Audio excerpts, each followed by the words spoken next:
Hi, today on the Highground, we're reviewing Star Wars Episode 2, Attack of the Clones. All right. Hi and welcome, and thank you for joining us on the Highground today. I am your host, Cisco. My co-host is Adrian, and our guest host today is Corey. Welcome, Corey. Hello.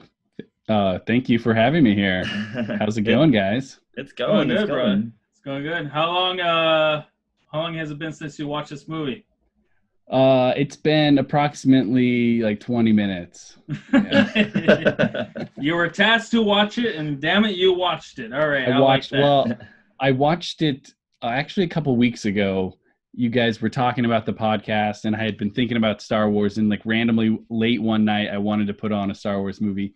And who would have thought someone would just choose to put on this movie of all movies? But I just randomly did it, and then now we're doing a podcast about it. So it was prophesized. Yes, it's one of those movies that's good to watch once a year. Mm-hmm. You know what I mean? I haven't watched it in a while. I just recently watched it twice so I could get back into it. It's probably one of my least watched Star Wars movies from the George Lucas six. How would he say that? Like his 6 movies that he did. His 6 sequel. I don't know. Whatever. Yeah. I think this more movie is entertaining. Yeah, but it's also pretty universally disliked by a huge port. Well, yeah, if I say universe, it's disliked by a lot of fans. So, but I think it gets a bad rap, probably worse than it deserves. It does. Yeah, it does. Well, I mean, when I first, what was that? Like I said, like it's one of those movies that you can only watch once a year. I could watch, New Hope a lot. I could watch Sith, Revenge of the Sith a lot. But this one is up there. It's like one of those movies that you just, like I said, watch once a year, along with like Schindler's List, Angela's Ashes, and all that stuff. So I usually watch this movie as a double feature with Schindler's List. I go Schindler's List. Really? It's a good palate cleanser, right? I gotta try that out. When I do an intermission, then I do Attack of the Clones. The only way to do it, really. All right. I mean, the last time I saw this movie was when it came out on DVD, which was, I don't know how long ago, early 2000s, I guess, or mid 2000s, right? 18 years ago. I mean, came out 2002. Yeah, I think that was the last time I saw this movie, and I know I was a bit underwhelmed with so much CG and how Obi-Wan looked like Jesus in this one. So I was kind of like, oh my god, like is this the direction of Star Wars? And I was kind of a little bit disappointed with like the clones. But looking at it now, I know I said this in the last episode that we had, knowing more about the Clone Wars and watching the Clone Wars series made me appreciate Attack of the Clones a lot more than back then when I first saw it in the theaters. And so, yeah, it's great. Like, do you guys feel the same way? Yeah, I feel like this movie is tasked with doing a lot of setup for not only the next movie, which I think Revenge of the Sith really benefits from all the setup that this movie does, but not only that movie, but for basically the whole Skywalker saga. Like this has a lot of the key elements that they didn't really go through in the Phantom Menace, and it's like, okay, we need to set up all of like a lot more of the politics. All of Darth Vader's like turn is kind of set up here, and the existence of Luke and Leia. So I think it unfairly hemorrhages the movie to doing all this other stuff that really doesn't have to do with the actual story of the movie, and so that's what makes it a little more complicated, right? In a bad way, but there's still good stuff to it. Oh yeah. I definitely. What about you, Adrian? Just like what Corey said, it's a lot of information packed into a movie, and this was the longest of the Star Wars movies before Last Jedi came out, and it only surpasses this movie by 10 minutes. So we have a lot of storytelling, a lot of leading up to what's going to happen in the next movies in this movie, and I feel like it could have been done better, but it's good. I actually kind of like this movie. Like I always rank this movie down on the bottom. Yeah. But I'm not gonna, hike it up. I'm just gonna be like, you know what? It kind of belongs there for certain reasons, but its cons are almost there with its pros, or the pros are almost there with its cons, just slightly over, but it's good enough, I want to say. Do you guys feel like this Star Wars movie feels like a love story? I feel like it's supposed to be a love story. Yeah. I don't know if it executes that.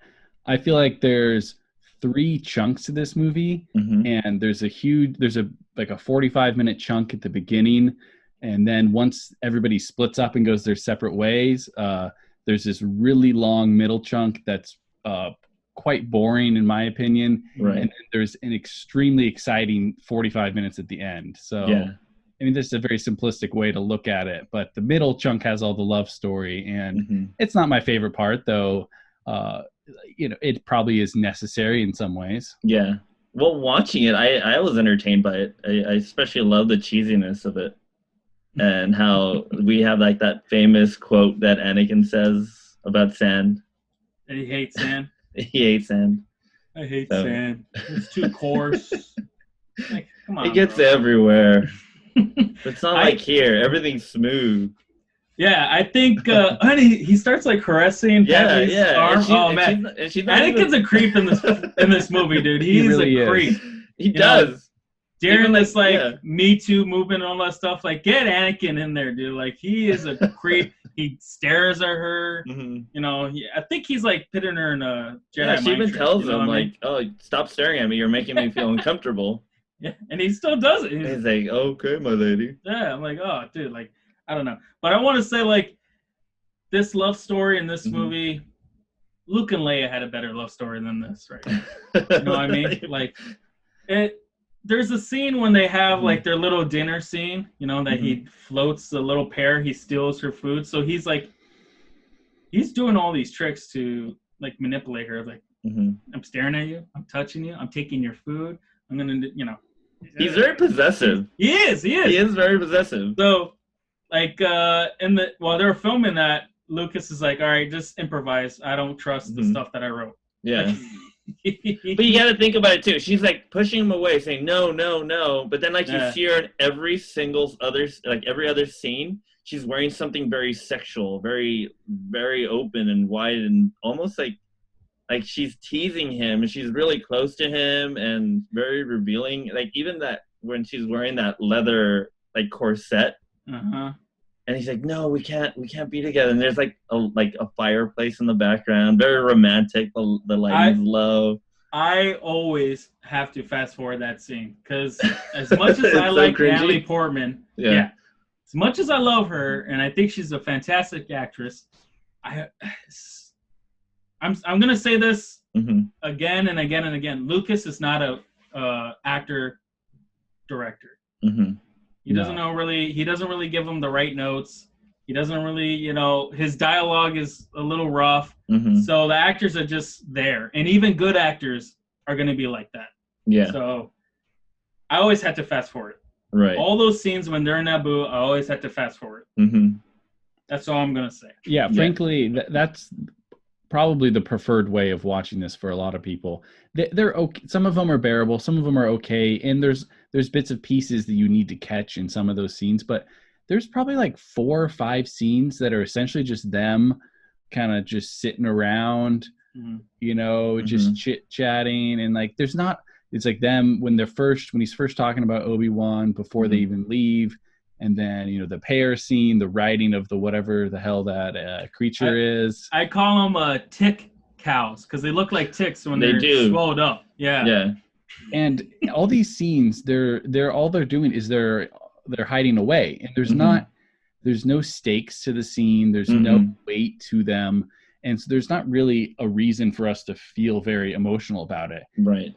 Unless we didn't know what would happen. We already know what happens. We know they fall in love. We know they have kids. We know that she dies. Spoilers. Oh, sorry.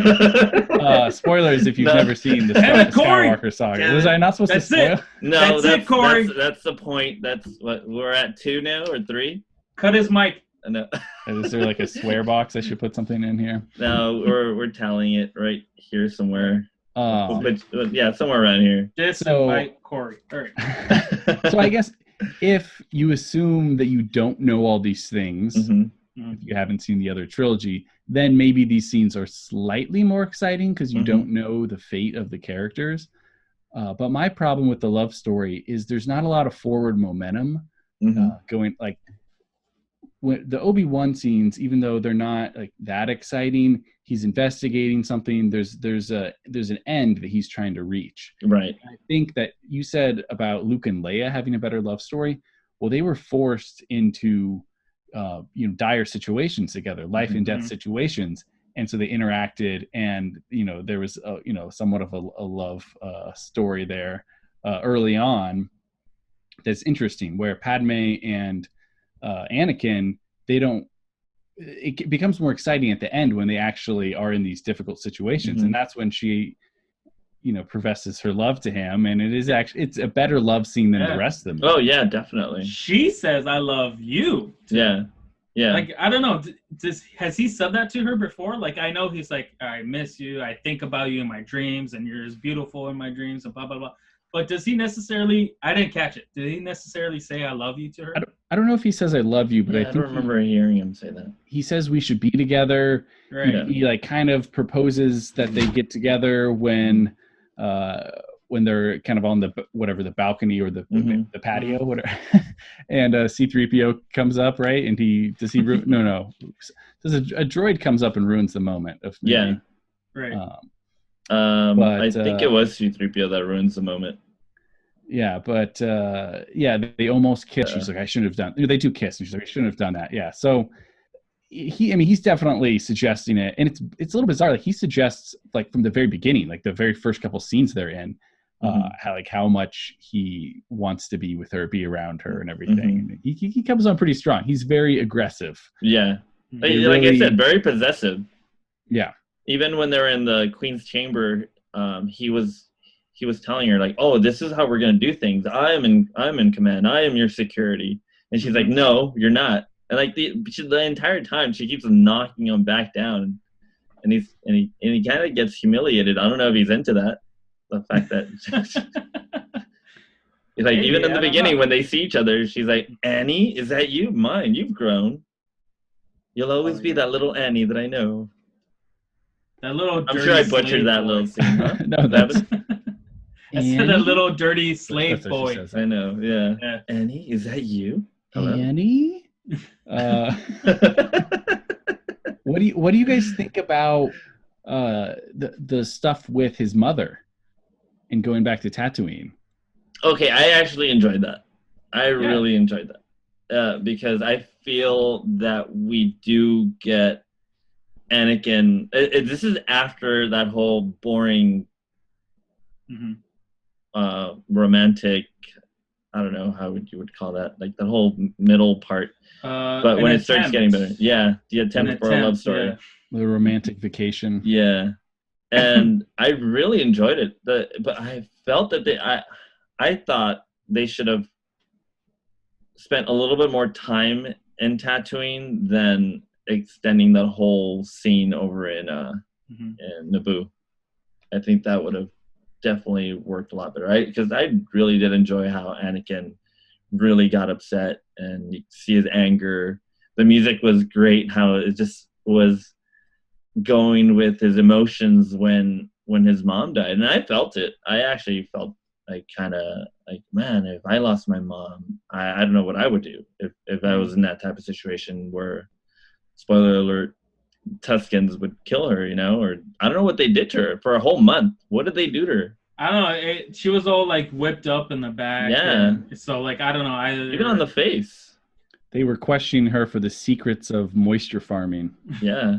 That could be a legitimate. What type of equipment do you use? Tell us. Where is the moisture? Where do you keep your water? Maybe. Who knows? Maybe they were asking her like, how does it work? But like, how do you milk a banta? How you do it? Where do you get blue milk? Where?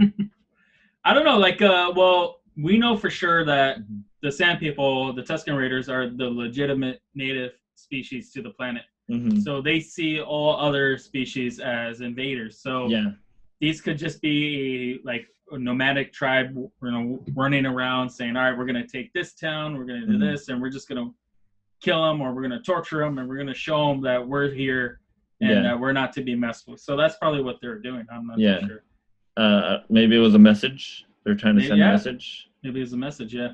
But still, it doesn't make any sense that they would keep her for an entire month and just have her in one of the huts until she died.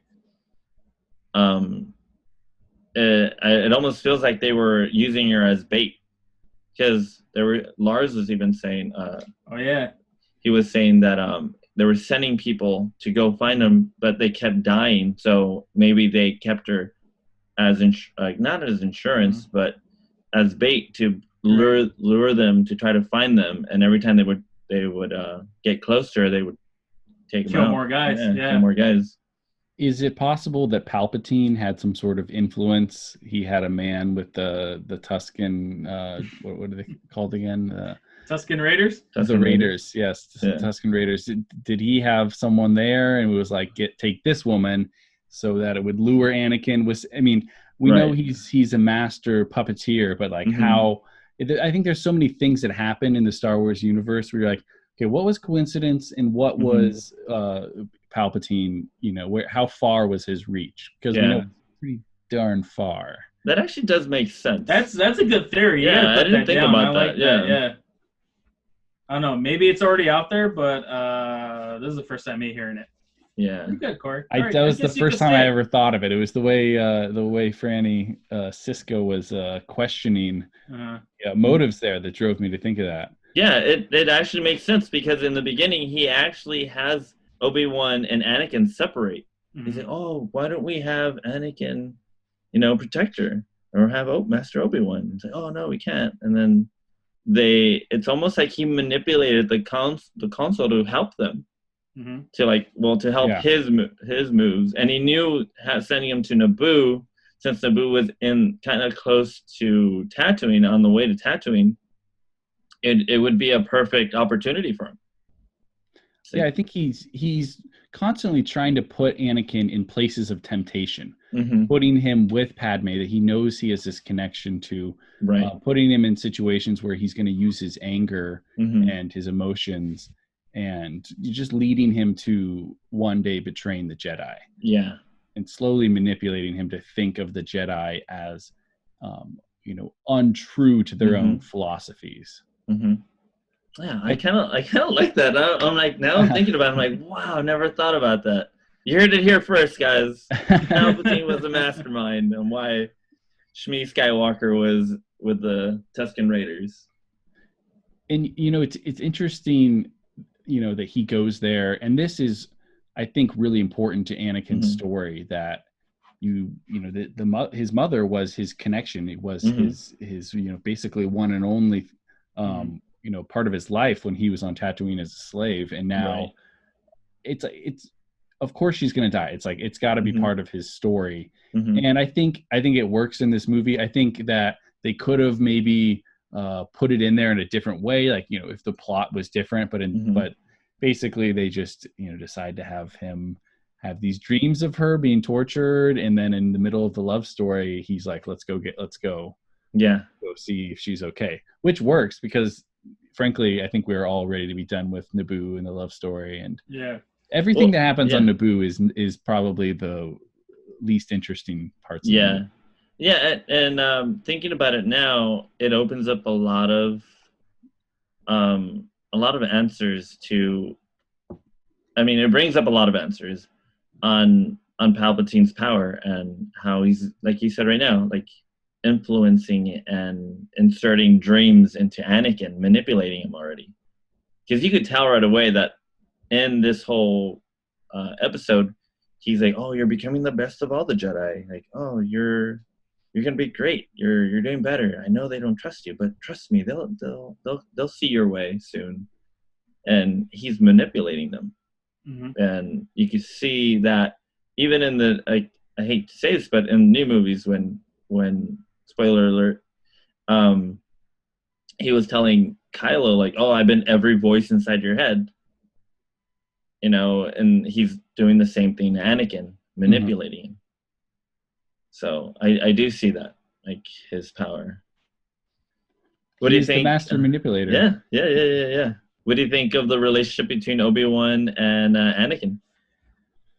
It's more brotherly than like father figure, like how we discussed last episode, in which Qui-Gon was the legit father figure for Anakin, and then Obi-Wan is his brother, and he even mentions that at the end of Sith. So, you're my brother, Anakin. He wasn't like, you're my son, Anakin. No, you're my brother. So they laugh, they reminisce, like, you fell in that pile of gun darts. I don't even know. But and he's all like, all right, keep your pants on, fella, and all that stuff. Yeah, so, don't lose your lightsaber. It's your life. But I kind of liked their little dynamic. I would prefer to see a little more of them together, because they're in the movie for like the first quarter together, and then they split off. Right. So we only get that little elevator scene that they're really legitimately reminiscing and like being cool with each other. And then after that, it's all strictly business. Yeah. You know what I mean? Well, once Padme, Yeah. Once they go with them, it's all business. We're talking about security, talking about plots, talking about this, and then all that goodness. Yeah, so once Padme gets in there, it totally turns everything sideways. Bros before bro, so I don't know. Beep. Well, I love their interactions when they're together. I think they're great together because they have a little respect, but he still is snarky, and he's talking back, and they're back and forth of him trying to prove himself and show his confidence. Like the whole opening scene, the first 20 minutes or so is great when you get to see them work as Jedi Knights together and actually try to get into action. You can see that they know each other well enough that they can trust the other one to have their back and all these things. And I love that part. I like when they're together. It's unfortunate that so much of this movie they're separated, but still, when we do get them together, I think it really shows like it's a really positive and believable relationship in this trilogy. Right. But I mean, towards the end, when Obi-Wan's telling him, "Oh, we'll take Dooku together," and Anakin's like, "No, I'm taking him now." He just goes after him and gets his butt kicked. And I kind of was thinking, why is he so? Is he falling more towards the dark side after he killed the Tusken Raiders? Is that like more? He's become more aggressive.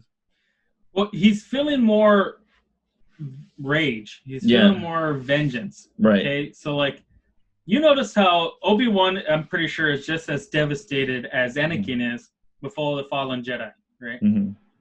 But Anakin's taking it too personally. He's like, you're gonna pay for all the Jedi that died, and I think that has to be related to his mother's passing. And that his love of his life is being threatened by Dooku and all this other stuff. So he's that anger is coming through for sure, and he gets his ass kicked, but that just leads to more anger. He's like, I've been training for this since the last time we met. My powers have doubled since last time we met.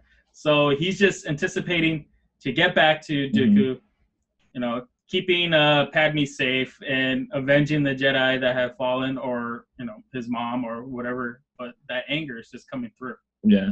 Seems like we had some technical difficulties there for a second, but we're back. It only took us, 10, 20 minutes? Something like that? Not too bad. I was watching Schindler's List. Oh, yeah. That's how long it took us. You were cleaning the palate, right? You're cleansing of the palate. Yeah, we got to take a little break. But now we're back, and let's go back into it. All right.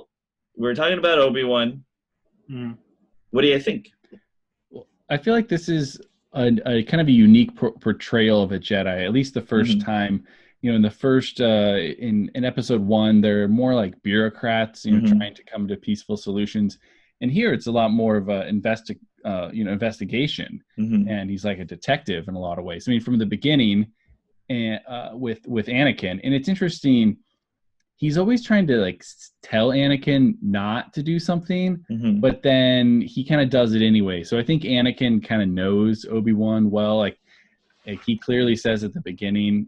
Sorry, this isn't answering your question totally, but he says at the beginning, no, we're only supposed to be protecting the senator. We're not supposed to be investigating. And then as soon as the machine that the bounty hunter is using, as soon as they see it outside the window, he dives after it and totally goes into hunter mode, and then it leads basically the whole movie is this kind of investigation. It's like Chinatown, but with Ewan McGregor. Yeah, and that scene leads into one of my favorite Star Wars quotes: "It's Jedi business. Go back to your drinks." I want to say that to someone in a bar. Jedi business. Jedi business. Go back to your drink. There's some cool moments. Yeah. As Detective Kenobi. I did see a lot of like Obi-Wan really did he's almost kind of hypocrite. He's a hypocrite because he tells Anakin not to do certain things, but yet he does the opposite of what he tells Anakin. So Anakin's like observing him kind of like, oh, you said not to do that, but you just did that. So am I not supposed to learn off of you? And he does the same thing. Like he jumps out of a window, and then Anakin later on jumps out of a car. So he kind of mirrors what Obi-Wan does in situations like that. Yeah, Obi-Wan is definitely, he has a reckless side to him as well. And you could see it, in Phantom Menace. He's not is this orderly, subdued. He does have an aggressive side to him, even though he's trying to listen to Qui-Gon. And then now, as kind of the head honcho in this relationship, it's more of a do as I say, not as I do thing. Right. Yeah. Well, there's like a moment too where Anakin tells Obi-Wan like, "Oh, I see you as a father figure." And then Obi-Wan tells him like, "One of these days, I feel like you're gonna be the death of me," and I'm like, oh, that's so cliche. Right on the nose. Yeah, right on the nose there. I don't know, like I kind of liked Obi-Wan a little more in this episode because, of course, except for the hair, right? I don't know. Did you like the hair? It was weird it. Looking back to it. You know, like I prefer the comb over and all that stuff, like the Alec Guinness classic looking, like what he has in the next episode. But this hair was but I like him a lot better because in the first episode he's tamed, and he's staying with the ship. He tells them not to communicate with them. It's a trap, blah, blah, blah, and all that.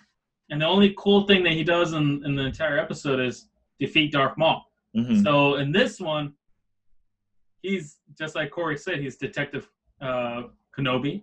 I thought you were going to say Detective Pikachu. Yeah. I had to kind of like stop myself there. But like he's doing all this reckless stuff, jumping out windows, he's even grabbing a drink. Can Jedi's drink? Can Jedi's drink? Yeah. Is there alcohol in Jawa juice? That's my question. Yeah. What is Jawa juice? Do they grind up a Jawa? They're serving it in like rundown freaking diners. Like, is this a thing that you could buy in a vending machine? Like, well, according to like, I don't know. I honestly don't know. I just know that Jawas do smell bad from what they've said in the movies. So I don't really know. Yeah, they don't bathe at all. Yeah. It seems like it could be a smoothie, like it's in a smoothie like form. It definitely seems like it's cold, like it's in that type of cup where they have some sort of machine, and like a frosty, like slushy. It's like Jamba Juice, but it's Java juice. Well, I always thought like Jawa juice is like coffee. I have it right here. All right. Okay. Wikipedia. So Jawa juice is a beverage that originated from Tatooine. That's made from banta hides and mushed with fermented grains. So it's It's definitely what the booze. Jawas drink. Yeah. Okay. It's like a intergalactic kombucha. Yeah. Oh yeah. Oh. It must have been from some outworld Jawa. Yeah, it got out. An off-world Jawa. What is the name of what is the name of the guy in the diner again? Dex? Dex, yeah. Dex. Yeah. Mm-hmm. He's actually, I think that most of the CG in this movie, at least on the version I'm watching now, holds up pretty well, except for him. He doesn't look great. No. He's yeah, I don't know. It seems almost painted. Mm-hmm. Like the characters, they don't seem very CG like. Normally when you look at CG characters, they look kind of plasticky. Yeah. Like you look at these models and they look kind of brushed, almost like they had like they're brushing them on there with some paint. You can see the strokes. Yeah, like for instance the banking clan dude. Yeah. He will sign your treaty. He looks painted. Mm-hmm. He doesn't look real. He looks painted. Yeah. But I think it's also the location. Like they have this weird, like this diner scene, place, location, and just him and Obi-Wan and the CG. It's a weird juxtaposition that just doesn't look that great. Like even with the best digital version, I watched it on Disney Plus. The scene, it just doesn't look that great anymore, which I was surprised because I remember this scene being kind of cool when I was a kid. I thought it was interesting. I like the scene. Yeah. I like Dex as a character. Gives a lot of information. He gives a lot of exposition, but it could be a little better. Well done. Instead of adding a few things here and there, right. George Lucas could have went and made the CGI a little better. I don't know why Disney doesn't do this. Mm-hmm. I did enjoy also when Detective Kenobi was going through the Jedi Temple, going through all doing his research, looking for Camino, and he couldn't find anything on it. And then he asked that librarian Jedi lady, and she was mean to him. She's a brat. Yeah. Duh! If it's not in there, it doesn't exist. And then she walks away too. She walks away, dude. She's like, "All right, well, screw you." But have you guys played the Revenge of the Sith game? Like the movie? No, I haven't. No, I don't remember it now. All right, so in that game, you go in and you're Anakin, and you take on Order 66. You take on the Jedi in the temple, and you kill her. Mm-hmm. You kill that chick, and it's so satisfying because Obi-Wan didn't, he didn't deserve that. Right. He's just, doing his job. He's Detective Obi-Wan. Mm-hmm. Now, and then she's like, and this and this. So you kill her in the game, and it's so satisfying. It's like the gamer developers kind of like, all right, we're gonna give this. Yeah. We're gonna give this treat to everybody because she was such a mean. Dewey Decimal System, my ass. Takes her out. Is she? So she is a Jedi. She's just she's trained as a Jedi. Yeah, she's a Jedi because she comes out in the Star Clone Wars, right? Mm-hmm. She pulls out her lightsaber or something. Oh yeah, Wars, I think so. So she's the actual Jedi. What do you guys think of Count Dooku, aka Lord Tyrannus? Well, he is the star of the opening crawl. Mm-hmm. They mention him in the opening crawl, and then he's not in the movie for like an hour and a half. Mm-hmm. Frankly, I think he's okay. I don't dislike him. There's not like a bunch of negativities, but he just doesn't really live up to a great villain. He's definitely probably he's one of the weakest Star Wars villains, and part of it he's not on screen very much.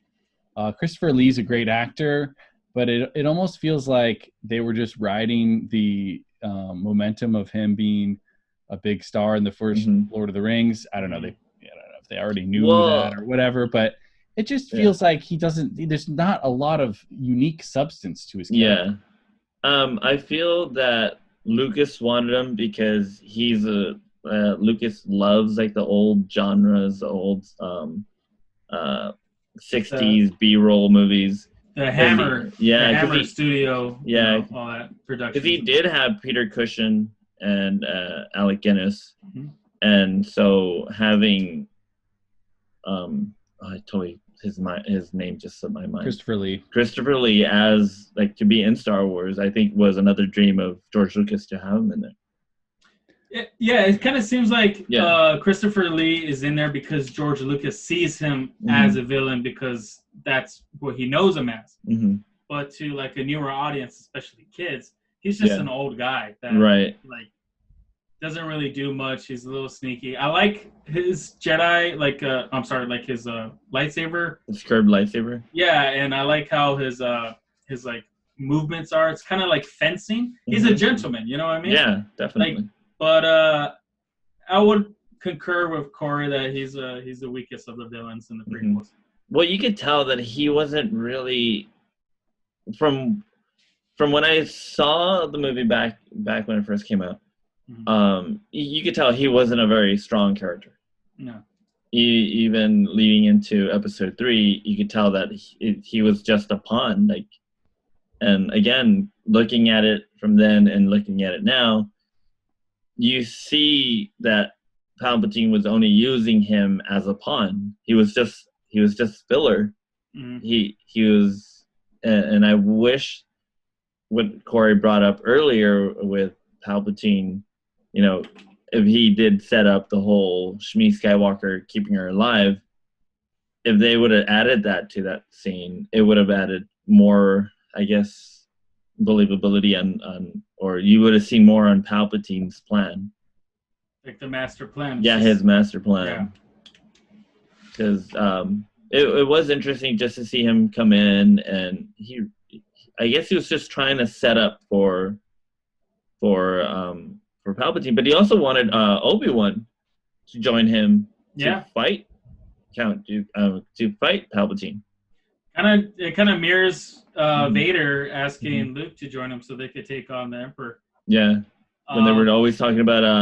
I loved how he brought up Qui-Gon, and I said, Qui-Gon was here, he would have joined me. He would have known what to do. Well, Qui-Gon was his Padawan. Yeah. No. Yeah. Exactly. I do like the scene that you're talking about where he's questioning Obi-Wan, and he has Obi-Wan in the big whatever the magnet, the floating magnet thing. That's a cool scene. What do you guys think about his offer? Is this a genuine offer when he asks Obi-Wan to join him? He says there's a Sith Lord who's in charge of the Senate, who's running the government. Join me, we'll destroy the Sith together. Is this a legitimate offer? I think it was legit. I think he actually wanted someone else to help him with Sidious. Because like go ahead. I was gonna say it's interesting that we have another situation that rises up where it's possibly a non-Sith or non-Jedi force, coalition or whatever you want to call it, which doesn't materialize. But well, he's just one of those other guys that he sees how dangerous Sidious is. Because if you think about it, all his apprentices try to, at one point or another, defeat him or plan against him. Maul later on, he plans against him. Dooku right here is offering, an alliance against him. Vader, like again, I'm gonna say, offers Luke, and then Kylo Ren at the S, partners up with Rey. So everybody knows that he's dangerous. Everyone knows that they are part of the pawns. They're part of the game of what the greater mission and the greater plan. Yeah. Absolutely. So I kind of like that. It kind of adds a little more character that these people are not just useless. Useless, but like they're not dumb. They see the bigger picture. Of course, Dooku, he sees the bigger picture. He's the president or like the chancellor of the Confederate systems. He knows politics. He knows what's going on. He's not dumb. So I kind of like that. I never really noticed that until we were talking about it. Yeah, I always wondered if he knew about Anakin and Sidious's plan to convert him to the dark side. I think he does. It seems like he does, and it seems like he can foresee that he is a pawn in some way, and he knows that he eventually is going to be tossed aside for someone more powerful. Right. Well, he knows it. Yeah. He knows it in Revenge of the Sith. He knows it. Maybe that was the reason why he wanted to get Obi-Wan to join him. Like, hey, join me, and we could destroy Palpatine, you and me, and then we'll take over the Senate and bring back order, their order. But then it would have been a dark time. Yeah, I wish that there was a little more build-up throughout the movie of Dooku, maybe a reveal of him earlier, because usually the Star Wars movies will cut to the villains, here and there, starting early on, and kind of really build them up. Even with Maul, who doesn't really say anything, they show a little bit of him throughout the first movie, because we get some cool scenes. Like, I like that scene, I like the ending, and then it's like his story is gone, done. Spoiler alert at the next movie very quickly. So, and I feel like there's more interesting stuff about Dooku in kind of the extended universe of Star Wars. Like, when you hear all of the stuff that he did before, and like we hear about how he set up this whole clone army. All of that stuff is really interesting, but all of that is kind of off-screen story. Yeah. But it's another shame in which he doesn't use his Darth name. Everyone calls him Dooku, and it's kind of weird when you listen to it as a kid, like Dooku, Dookie, all that other childish stuff. Like, why couldn't they just say Tyrannus? That's such a way cooler name than Dooku. Lord Tyrannus. They barely barely says it. Jango Fett says it, and like one other person says it, and it's in the crawl. That's the entire time. Yeah. That you see that. So like, oh, you're gonna pay for this Dooku? No, that doesn't really sound right. You're gonna pay for this Tyrannus. I'm like, all right, I could get behind that. Yeah, I think they went off of the Jedi name that he was going off of. Yeah, but still, like I don't know. Would you call Anakin when he turns to the dark side still Anakin or Vader? Because the Emperor Anakin died apparently. That's exactly. What they said, that he died a hero. And that's what they were trying to say. But Anakin was still alive, and Darth Vader wanted to suppress his former self, which was Anakin, and didn't want anyone to know about it. He just wanted to be like, oh, I'm Darth Vader. This is me now. I'm embracing who I am. But now we're going off topic.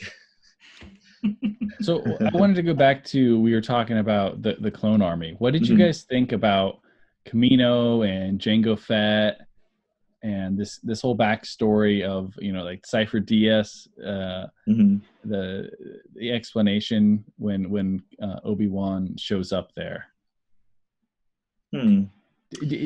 I did enjoy when Detective Obi-Wan ended up in Kamino, and how he was just going with like, oh, what is this place? Like, oh, they're expecting me? That's why I'm here, to check out on the clones. He's all like, playing he's like, what is it? Like, what did we order? He's like, oh yeah, remind me about that again. Yeah.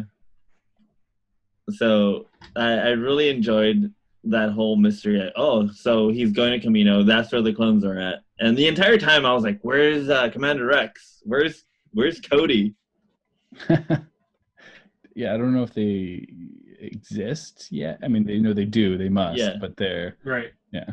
They probably do, but later. I thought, and then we were talking about I don't want to butcher his name. The original Clone Wars 2003, Tatarsky. I can't even pronounce his name. I don't know if you guys. I got nothing for you. I know exactly what you're talking about. The Samurai Jack dude. And yeah. Did you ever watch that series, Corey? I watched that a lot as a kid. Yeah. Back in like 2003 or whatever.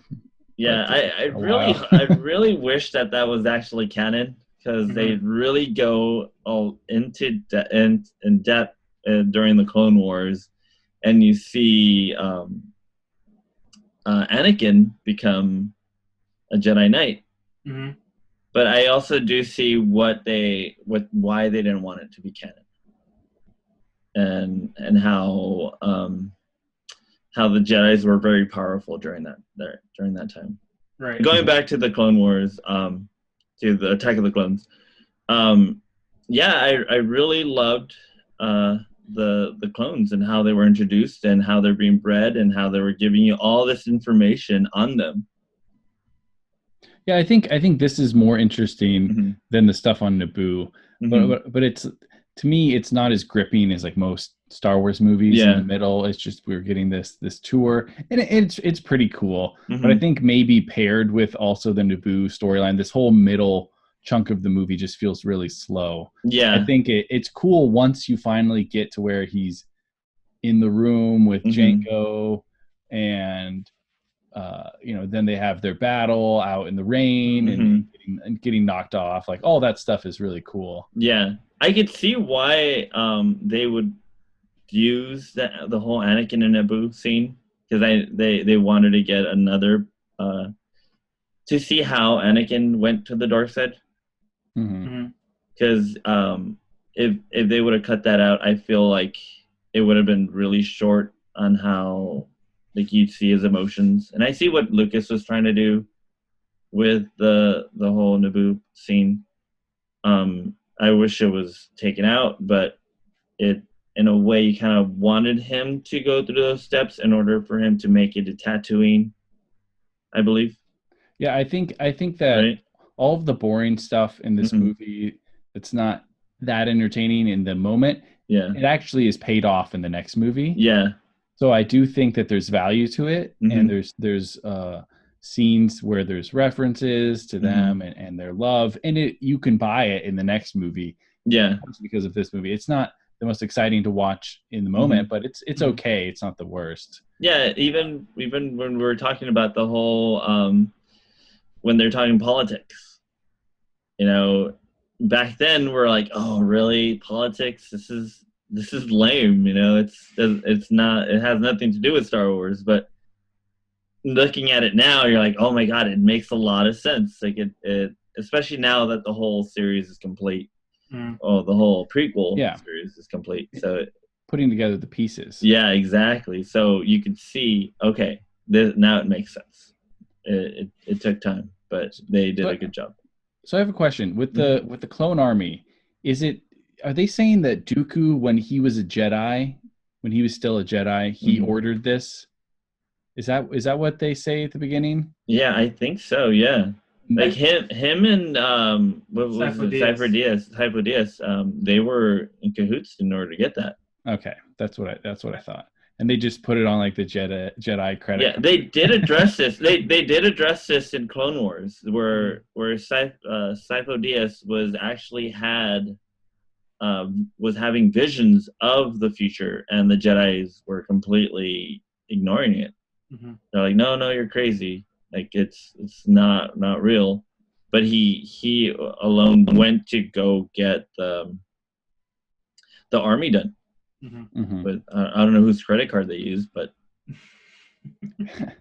do you guys think if Padme had stayed on Coruscant, do you think she would have actually been for this vote to make no, I don't think so. Chancellor? No, because she mentions it to Anakin when they're in the field, like how she's describing what they should do, and then Anakin describes his form of government. She's like, that's a dictatorship. So, like, I want to say, like, she will go as far away as that as possible, but leave it up to good Jar Jar to mess everything up. Well, they did also address it in the opening crawl that she was that was her main intent. Yeah, she's against the army. She's against the army, and I think that's why Palpatine suggested to go back to Naboo. Right.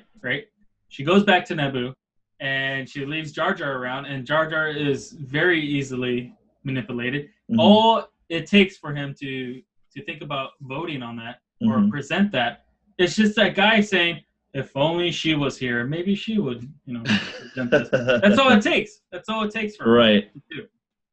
I don't know. It's another one of Palpatine's schemes that flowed nicely. So overall, knowing what you know about Star Wars now, I mean, Attack of the Clones, and how you guys see it, do you guys like it even more now? Do you guys dislike it more? Or do you guys see it the same? I would say that I like it more than it's hard to, so, I was like 10, 11 years old when this came out. I probably loved it at the time. And then as I got a little bit older, I looked back at it like, oh, that movie sucked. And I will say, I probably thought this was the worst Star Wars movie for a very long time. Maybe it still is. I don't know. But it has definitely grown on me. I think that there's some really good parts of this movie, and there's some stuff that's really well done. I think the whole third act on what's it called again? I can't Geonosis is really well done. And I think that there's elements of this movie that are super important to the whole saga. So and I think this is probably better. I would probably rather watch this than Phantom Menace if I had to choose. I think there's more entertaining stuff in this. So so your rank would be this one and then Phantom Menace. Probably. I don't think I can even figure out the sequel trilogy yet. I need more time on that. But what about you? My final conclusion on my thought on this. I feel like this is like the epitome of the prequel trilogy. It represents some of the best and some of the worst. There's some really cool elements, really cool storytelling, but there's also the worst elements of the prequel series. And I think this movie kind of embodies how sometimes the emotion and the actual story for the individual characters gets sidelined for the overall arcing story of the saga. We get a lot of exposition about where did the clone army come from, where did this happen, how did their relationship start, and leading into the next movie, and not as much good character moments, where I think you could say the opposite about the sequel trilogy maybe. But I think overall, it's a mixed bag, but it's still a fun movie. Right. What about you, Adrian? What do you think?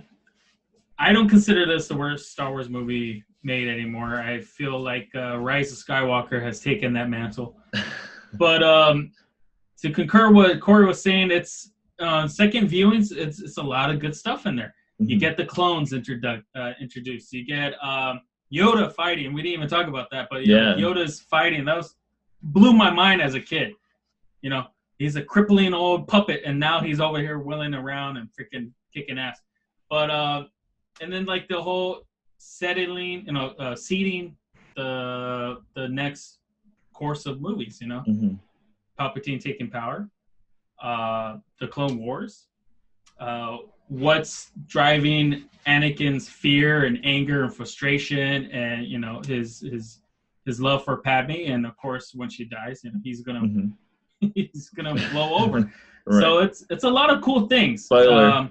Spoiler. But it's a lot of cool things in this, and I want to say it's one of my favorites now. Yeah, I agree with you guys. I like it a lot more. I do love it. It's still Star Wars. Like, I'm gonna love Star Wars no matter what, no matter how good or bad it gets. I did enjoy it more. Now watching it, I really did like the music a lot more than I did from episode 1, even though Duel of the Fates is still probably one of the best songs in the whole prequels. But I did enjoy it had like a very Renaissance feel to it, and almost medieval-ish tones. I did notice like some of the romantic tones to it too, and how I guess as a kid watching this, I could see why I would dislike it, because it's kind of it's so romantic. That's not Star Wars. Star Wars is about war, grit, and being dirty and grimy. But I really did enjoy it a lot more than how I watched it the first time. And I'm kind of glad that I'm going over it and watching it again. So whoever's watching this podcast, if they want to see it, you guys should definitely check it out. Hopefully you guys like it. Yeah, I think you're right about the visuals. There's such a variety in this movie. They mix it up. And even going back to Tatooine, it's not the same old Tatooine. Like Tatooine is kind of boring in Phantom Menace, where this one, they have that awesome night shot of him on the speeder. There's some really interesting shots. Definitely. Yeah. Like, for a location that's used in so many of the movies, they utilize it in probably the most unique way in this film. That reminded me of the one of the scenes in Tatooine where he's gonna take off to go look for Shmi Skywalker, his mom, and you see the shadow of Anakin, and it's kind of like a silhouette of Darth Vader. Yeah. Surprisingly, that was unintentional. Yeah, it just happened, dude. Mm-hmm. This was crazy. Yeah, he didn't even notice. Lucas didn't even notice that. And the thing about this movie is, even though there's faults to it, everything does feel significant. It feels like it's going somewhere, and it feels like it's an important piece in the Star Wars. Right. Even if you dislike aspects of it, you can look at a little scene like, oh, that leads to that and that. And then, of course, Yoda kicking ass at the end. I rewatched this in theaters, and we're like, we're going to sit through this whole movie just so we can get to that 20 seconds. Exactly. Yeah. Right, it's surprising how short that scene is now. Because awesome. Looking back into it, it's really good. And Lucas knew we loved it. That's why he has, the other scene in the next movie that we're going to continue later on. But yeah, we're heading on to episode 3. Thank you, everyone, for joining us. Hopefully you guys were entertained and we didn't bore you guys. Yeah. And thank you, Corey, for coming on. Yeah. Thank you guys for having me. This was fun. Hopefully we'll have Patrick next time. Yes. Indisposed at the moment, but he's all right. Yeah. He's getting a new arm. He got hit by some Banther voodoo. Too much Jawa juice. Too much Jawa juice. That's what it was. All right, and just want to make sure that everyone, if you enjoy the show, go follow us on Instagram and on the Highground Pod. And I'll be posting a few things up there, and just like, share, and subscribe. Thank you, everyone, and may the Force be with you guys. All right. May the Force be with you.